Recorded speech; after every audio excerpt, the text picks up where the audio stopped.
Good afternoon, everybody, and welcome into the show that's on in the afternoon. We have got a very interesting guest, great guest here in the studio with us great today. book, great guest, yes. A guy who was a professor, former mayor. Oh, the best. A couple of stints as former mayor. Absolutely. He's called himself former mayor for a couple of different times. The beloved mayor of St. Augustine. God bless. So cool. But we're talking about... And now an author. Yes. Yeah, man. Tracy Upchurch joining us in studio today. Very excited. I don't know if there's anybody, we always say we'll introduce you to him in just a couple of minutes. Yeah. I don't know if there's anybody watching that doesn't already know Tracy. I know, for one right? reason or another. So we will talk to him very shortly, and I'm excited to talk about this book. Great story. You're going to love this one. Okay. I already really like the cover art. See? Yeah, it really caught my eye. It's very old Florida. I love it. Yeah. I like it a Looks whole great. lot. Palmetto Publishing, hey. So we'll talk about the book. We will talk about, of course, upcoming events, get you all caught up on everything else you need to know, and hopefully give you a few chuckles before we get out. Welcome back, funnies. All right. Yeah. Yes. We're back to full schedule this week. So I'm exciting. We will start by telling you about our friends at Bozard Ford Lincoln, because for 75 years, they've been here serving St. Augustine and Northeast Florida. They are here for you and your family. You can check out their extensive selection of new and pre-owned vehicles, quick and quality servicing, and make sure you pop into that parts and accessories shop while you're there. You can check it out all online as well. Make sure you grab a signature burger at Ford's Garage while you're out there. We would recommend the 904 burger. Pretty exciting. I think we're actually looking at the guy who we replaced his burger on the menu. Oh, did we really? Awkward. Now it's Hashtag a little awkward. Hashtag, yeah. Just Sales got have gone up very triple down. awkward Yeah, in just this saying. room. That's a fun little information there. They offer services from home delivery to company fleet servicing at Bozard Ford Lincoln. Your family is their family, and they are driven to inspire. Oof. Also, our friends at the Bailey Group. Yeah, big gulp there. Big gulp. Big gulp. Right. See you later. Getting enrolled in a health insurance or Medicare plan does not have to be complicated. In fact, it can be quite the opposite. At the Bailey Group, you are going to work with a local insurance advisor to find just the right insurance coverage for your specific needs and your budget. Their goal is to make getting covered simple, no extra costs, no added fees. The Bailey Group handles individual health and Medicare, corporate benefits, and financial needs for their clients. Give them a call. Let them do that for you today, 904-461-1800. And then our great friends at Amara Med Spa. It's so much better when everybody's here in person. The perfect blend of relaxation and rejuvenation. Amara Med Spa is your answer. From luxurious spa treatments to advanced medical aesthetics, Amara's experts will personalize a plan just for you. Enhance your natural beauty with things like Botox, dermal fillers, or laser treatments. Experience their top-notch care in their state-of-the-art facility. You'll feel refreshed and revitalized at Amara Med Spa, 2100 A1A South, Suite 2. Book your appointment now and embrace the ultimate spa experience.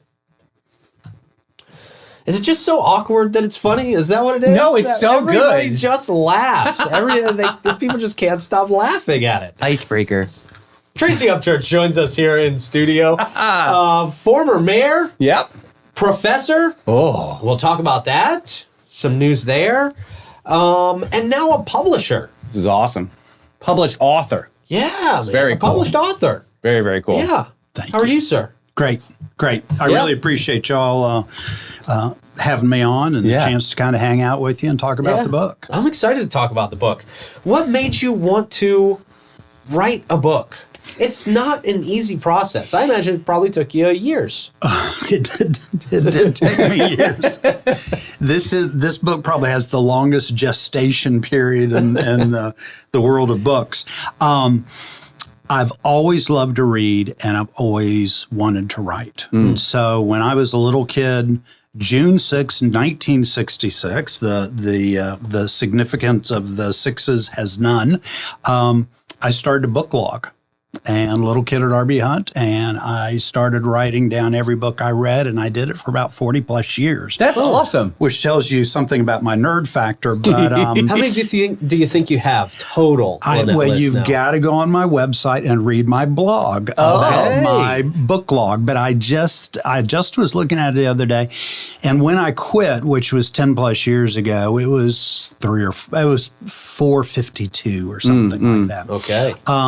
So I've always loved to read, and I always liked the idea of writing, and I at various times have tried to write and didn't have the time or the energy or the discipline or didn't have anything to write about necessarily. But this story's been lurking around in my head a long time, and it took me a long time to get it on paper and get it in book form. But I loved doing it, and it's really fun to have the book out, and I'm really excited thinking about the next one. So what about reading books? Like, do you have like a personal goal inside? Like, what if a book's a real stinker?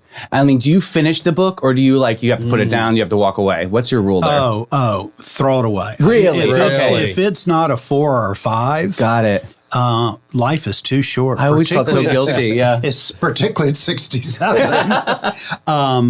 No, I'm a great believer that life is too short. And so consequently, as a writer, I'm really aware that if I can't capture a reader's attention in the first 3 or 4 pages, you might be the book that's getting tossed. I've given them permission to set it aside. Right. So how'd you do that?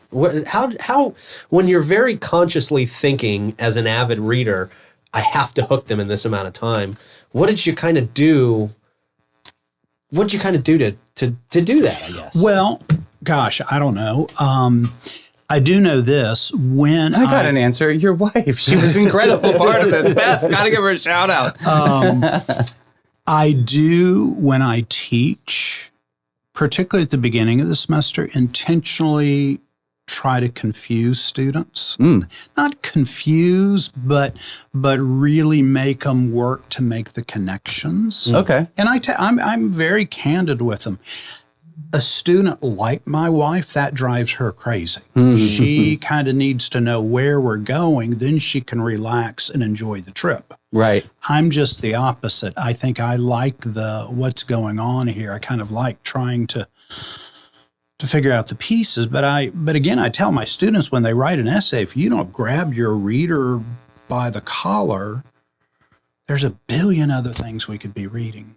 So the story of Henry Whitlock, can you give us a little rundown of the road to Piccolata here? Absolutely. Thank you.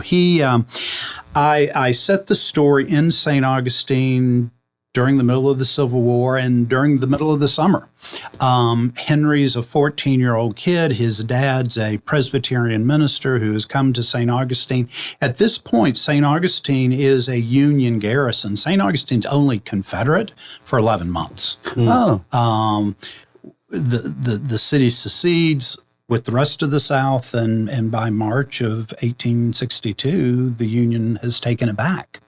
And so it's a garrison. There's a military presence here, and so Henry and his family come here, and part of Henry's job is to go over the San Sebastian River and graze the family cow, and in that process, he discovers a wounded Confederate soldier.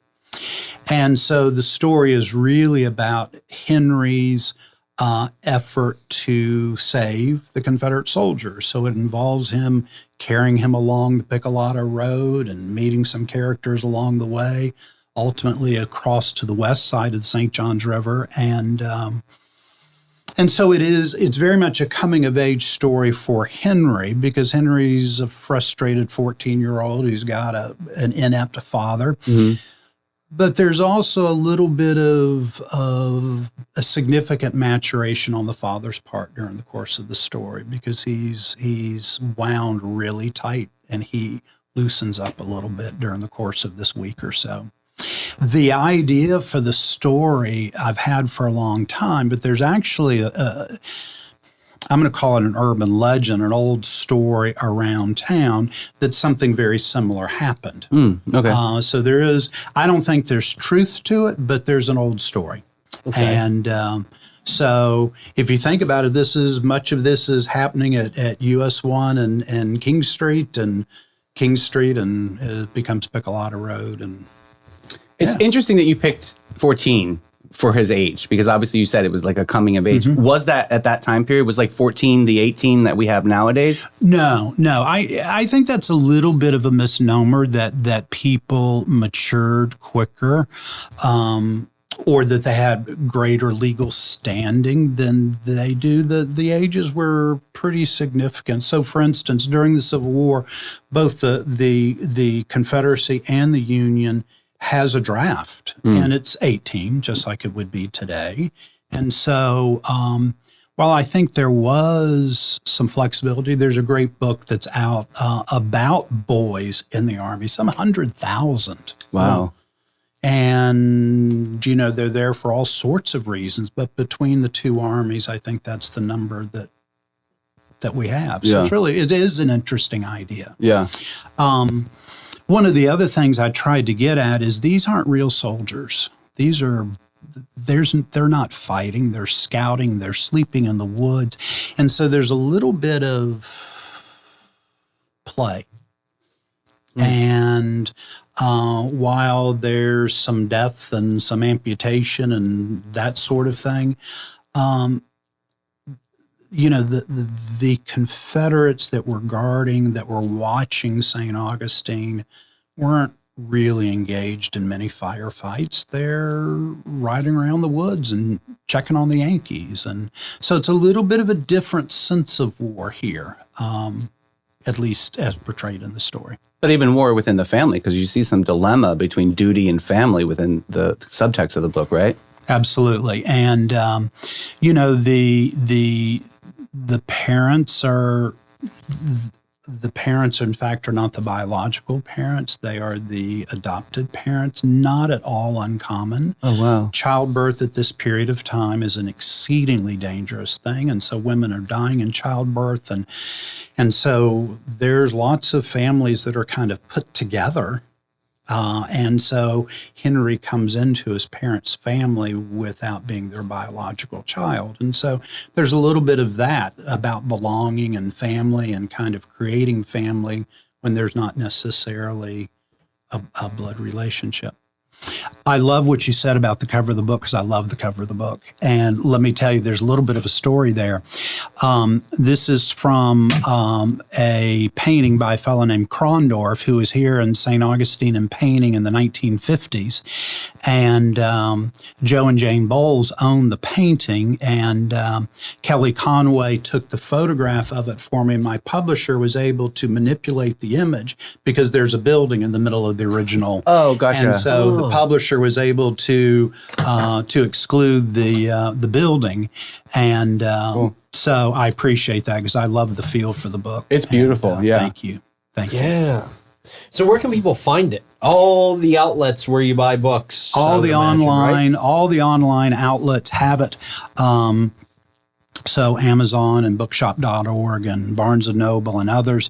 But the David Bagnall at the Leitner, they've got it there in the gift shop, and the Historical Society has it. And my friend Tori Strange is going to have it. And so we're working on having it in more physical locations. But yeah.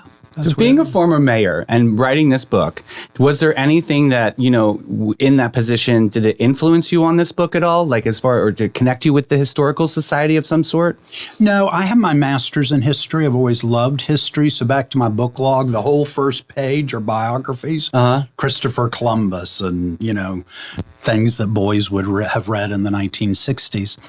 So it's not really anything to do with my service as mayor, but certainly my love for history, my understanding of the Civil War period, my love for St. Augustine clearly factors into it. I felt like I knew enough to make the story believable, but I also didn't want to overshare either, because then it just gets bogged down in minutia. But how did you study and how did you get through the ethical complexities of the actual story? How did you find a lot of the things that happened during the Civil War and kind of tie them in, as opposed to it being such a piece of fiction? Well, let me go back to something earlier you said. When I originally wrote it, there are a lot of Menorcan names.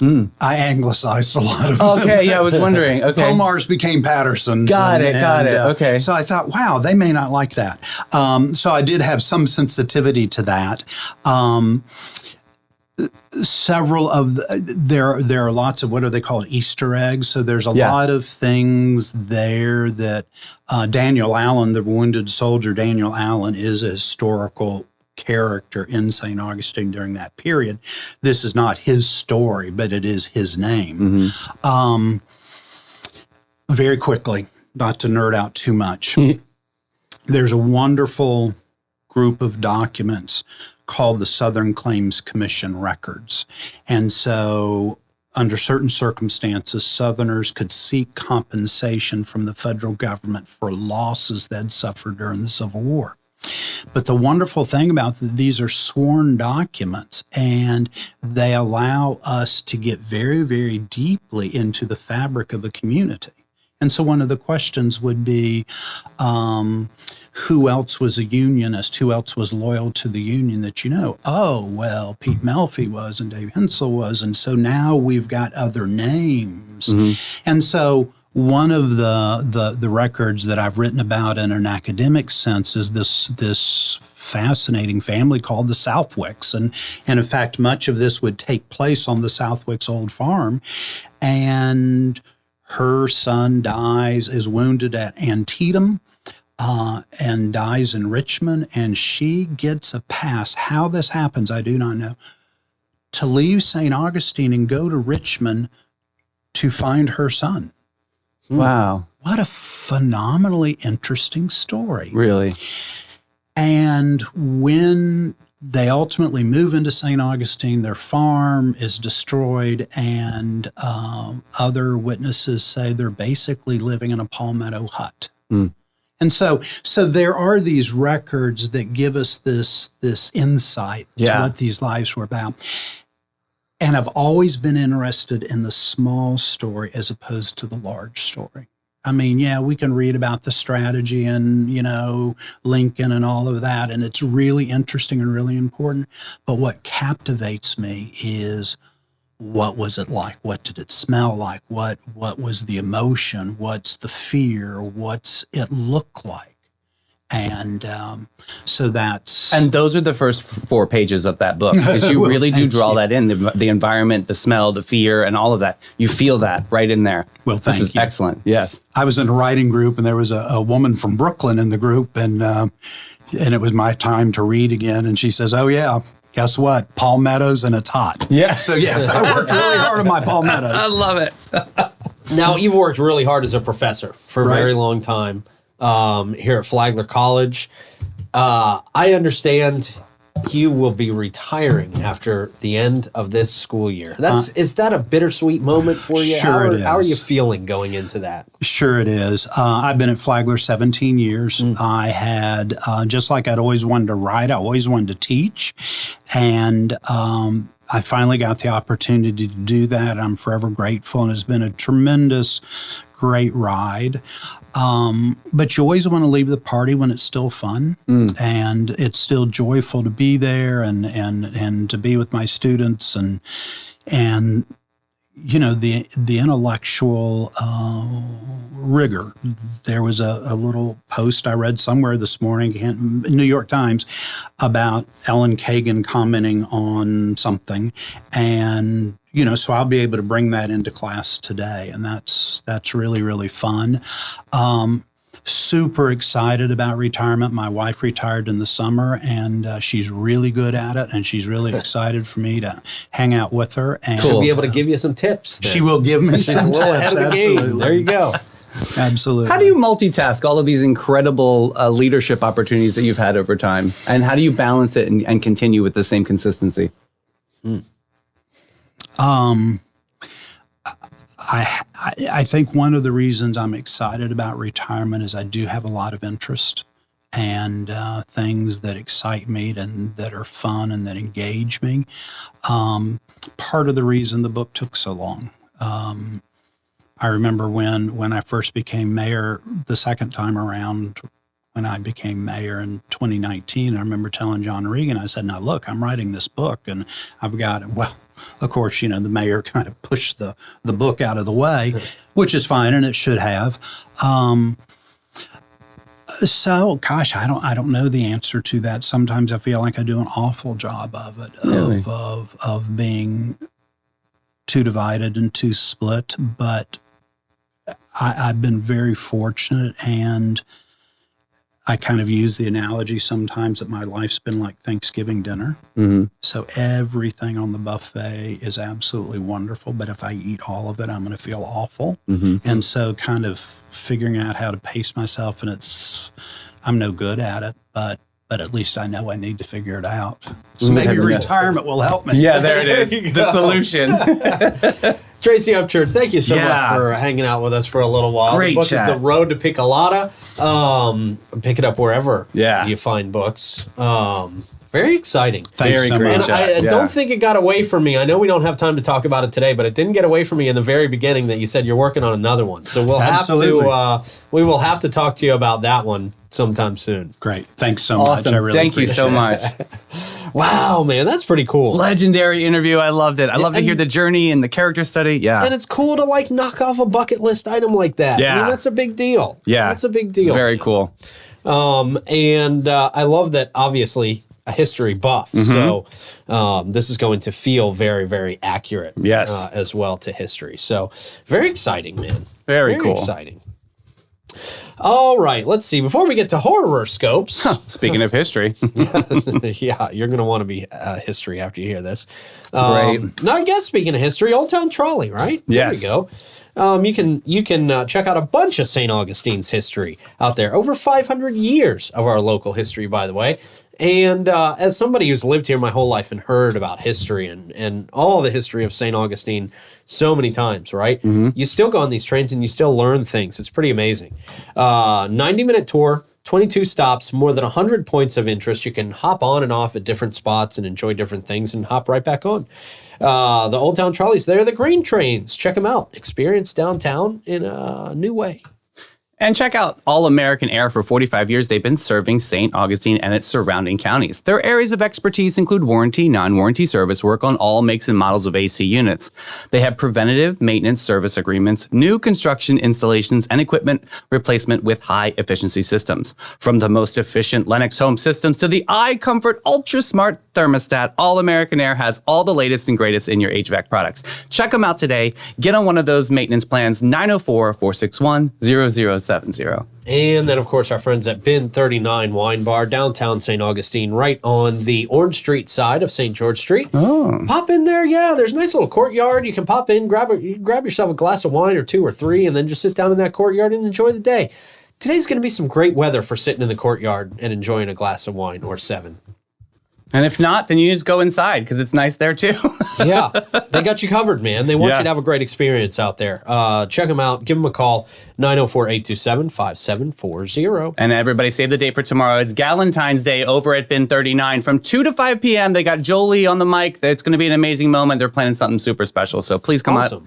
out there. Thank you for that heads up. Yes, sir. All right, it is horoscope time.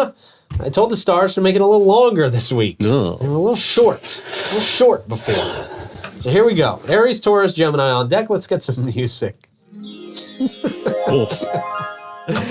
Aries. Today, dear Aries, you'll embody the spirit of a bull in a china shop, metaphorically speaking. Your unmatched energy will lead you to tackle tasks with such vigor that you may forget to check if they needed doing in the first place.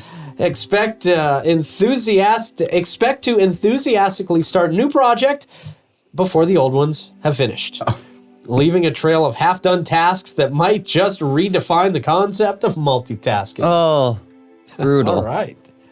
Taurus, your unwavering dedication to proving a point will reach new heights as you embark on a quest to argue with inanimate objects.